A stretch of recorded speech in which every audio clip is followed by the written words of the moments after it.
31 अगस्त तक अब नहीं देनी पड़ेगी EMI. Home loan, personal loan, वाहन कर्ज की ईएमआई चुका रहे लोगों को आरबीआई ने बड़ी राहत दी है।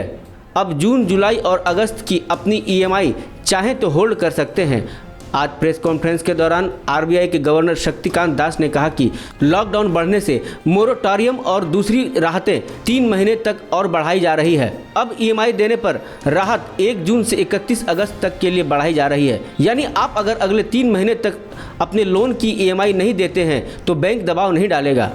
दरअसल आरबीआई को यह निर्णय इसलिए करना पड़ा कि लॉकडाउन के जारी रहने से लोगों की आय का फ्लो फिर से सुचारू नहीं हो पाया है। लोग ईएमआई मोरेटोरियम की मौजूदा 31 मई तक की अवधि के खत्म होने के बाद मौजूदा परिस्थितियों में अपना कर्ज चुकाने में सक्षम नहीं होंगे, इसलिए मोरेटोरियम को और 3 माह तक बढ़ाना पड़ा। यह कर्ज लेने वालों और बैंक दोनों के लिए इस मुश्किल वक्त में मददगार रहेगा।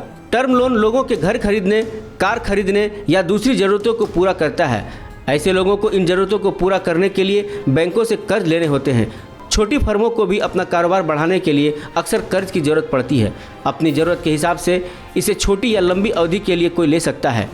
भारतीय रिजर्व बैंक ने 27 मार्च को बैंकों व वित्तीय संस्थानों को 1 मार्च 2020 तक बकाया सभी टर्म लोन्स लेने वालों को ईएमआई के भुगतान पर 3 माह का मोरेटोरियम उपलब्ध कराने को कहा था। इस विकल्प में ग्राहक मार्च, अप्रैल और मई माह की अपनी ईएमआई चाहे तो होल्ड कर सकते हैं। हालांकि ईएमआई स्थगन के इन तीनों महीनों की अवधि के दौरान ब्याज लगता रहेगा, जो बाद में एक्स्ट्रा ईएमआई के तौर पर देना होगा। जो ग्राहक अपनी ईएमआई होल्ड नहीं करना चाहते उन्हें कुछ भी करने की जरूरत नहीं, उनकी ईएमआई वैसे ही कटती रहेगी जैसे कट रही थी।